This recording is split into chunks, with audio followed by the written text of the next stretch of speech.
Wes Craven, one of the all-time greatest horror directors, sadly passed away in August 2015, elderly 76. Although all we horror fans can no longer look ahead to a brand new Craven production, we are able to of root usually delight in and revisit the exceptional legacy he left with such traditional franchises as A Nightmare on Elm Street and Scream. Wesley Earl Craven was born on 2 August 1939. He turned into raised in Cleveland, Ohio, with the aid of a strict Baptist-owned family who did no longer approve of his looking the extra intense kinds of films for which he was later to come to be so famous. However, they failed to mind him watching extra harmless, own family-oriented films just like the Disney ones. Craven graduated with an honors degree in psychology and English, later reaching a master's degree in philosophy and writing. He then went into coaching, and at the same time, as he changed into in this career, he made a brief motion function with a pupil film club in Potsdam, New York. Much to Craven's surprise, this movie truly made a truthful amount of money for him, and this certainly advocated him to pursue filmmaking severely.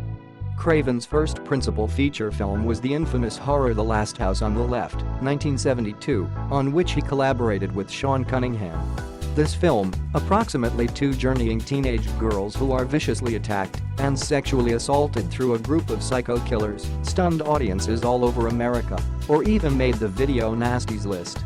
And the film's notorious popularity changed into handiest exacerbated by the truth that it got here out only some years after the bad Charles Manson murders at Sharon Tate's domestic. In 1977, Craven directed his 2D horror masterpiece, The Hills Have Eyes. This movie centered on a set of vacationers who fall victim to a collection of dysfunctional cannibal killers within the Great Barren region.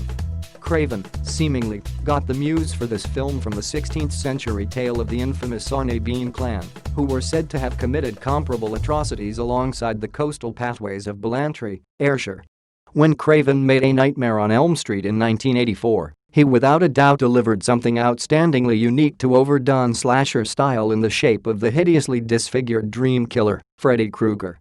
The Elm Street collection of movies, despite the fact that becoming a piece too facetious for a few horror enthusiasts with all those Freddy wisecracks, went directly to emerge as one among the largest lucrative franchises in American cinema records. In 1988, Craven briefly departed from the slasher style to make The Serpent and The Rainbow. This was a voodoo zombie movie harking back to the kind of movies made so famous by such directors as George A. Romero and Lucio Fulci. 12 years later, Craven repeated the fulfillment of his Elm Street franchise whilst he made Scream. The creepy white mask that the black hooded killer wore on this movie, and in all the sequels, has become so synonymous with the Scream franchise and has even become a famous item to wear with Halloween trick-or-treaters. Aside from all of the aforementioned movies, Craven did make some quite proper lesser-known films like Deadly Friend, 1985, Cursed, 2004, Dracula 2000, My Soul to Take, 2010, and lots of extras. The 10th episode of the Scream TV series turned into being committed to Wes Craven's memory. Thank you for watching. Please subscribe to this channel.